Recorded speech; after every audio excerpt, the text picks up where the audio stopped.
Wala pa naman kami extra ba? Pasensya na po.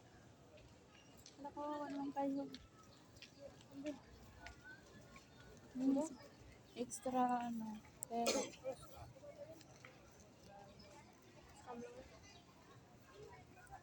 Ganda-ganda ng outfit. ang ganda ng outfit nila tapos nanghihingi po sila ng pera. Wala po akong extra money. Kung meron, why not? Hingi daw sila ng ano, ng hingi silang pamasahe.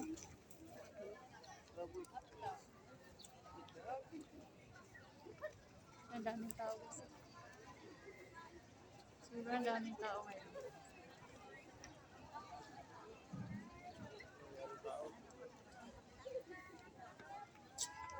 Okay na yan. Punta kami dyan. Sobrang daming tao.